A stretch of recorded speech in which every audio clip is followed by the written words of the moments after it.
After playing through Before the Storm, I noticed something odd about the dialogue. It's like the dialogue followed sort of a classic story arc structure. Let me show you what I mean. A simple story arc starts with a beginning, then something happens, and then it ends. Watch this dialogue scene carefully and you'll see that it follows a similar structure. Hey, Skip. Stopped any gang wars lately? Not today.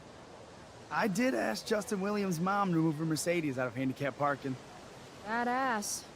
Yeah, you know how I roll.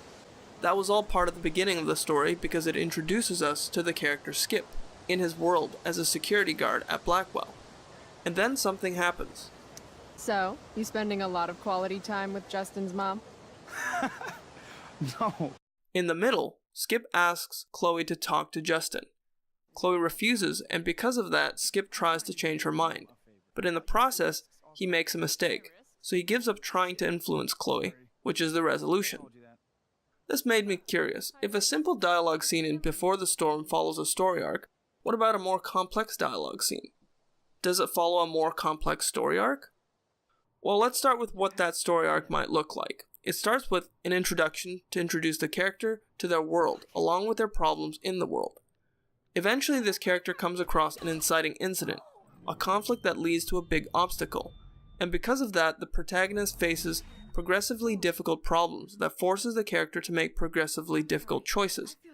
Sometimes the story hits a low point, and oftentimes the character is forced to make a choice they cannot turn back from, until finally, the story progresses towards a climax, an intense moment where the protagonist is in danger of losing what they value most, followed by a logical, emotional, and sometimes surprising resolution.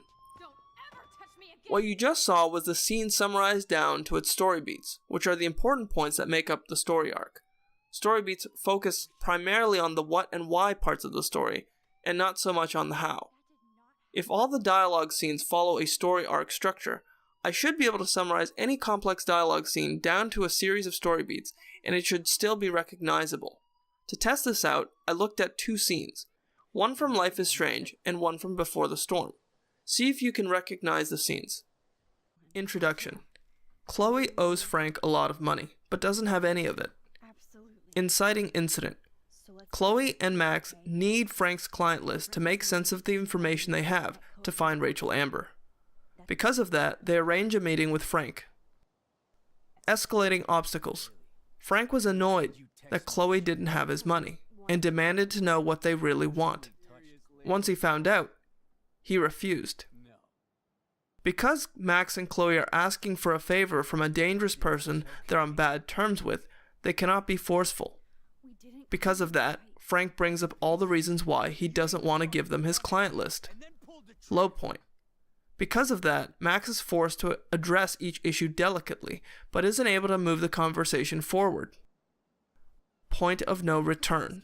Because of that, Chloe gets annoyed and brings the conversation to the reason why they're here in the first place, to find Rachel. Climax. Frank believes they have no chance of success and refuses to give them anything. Resolution. Max knows that Frank cares deeply about finding Rachel, and she convinces Frank why it's important to help. Frank realizes that Max and Chloe may be his best and only chance of finding Rachel, and even if that means the chances are slim, it's still worth it to lend his help.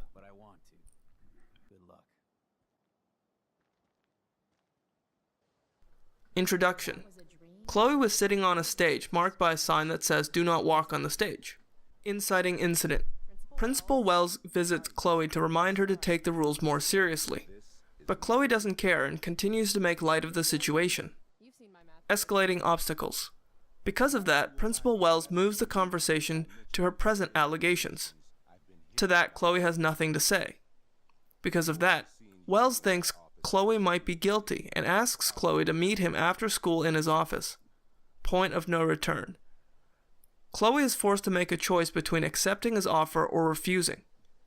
Accepting the offer resolves the conflict and ends the story, but refusing causes the situation to escalate further. Ah, so you're going to mouth off to me now, yes? And here I thought your well of witticisms had finally run dry. Because of that, Chloe continues to joke. Because your name is Wells, right? Climax. Principal Wells reveals that he knows Chloe is just using the jokes to cover up her guilt, and it's not working. Resolution. Chloe turns the situation back on Wells, making him feel uncomfortable about further discussion. Make so public an issue of your behavior today. But make no mistake, Miss Price, this is not over. Did you notice that the dialogue scenes felt like a miniature story? But why was it written like that, and more importantly, what does structuring the dialogue do for the story? Both Life is Strange and Before the Storm are dialogue-heavy games. That's why the dialogues need to be able to hold your interest or it just won't work. Good dialogue, like good story, is built in a way where the conflicts and resolutions drive the story forward. The story arc structure helps to make sure that the story doesn't get caught up in the details, and that the details fit together and work together to reach a bigger purpose. It could be a lesson, the attainment of a goal, fixing a problem with the world, or a problem within the character.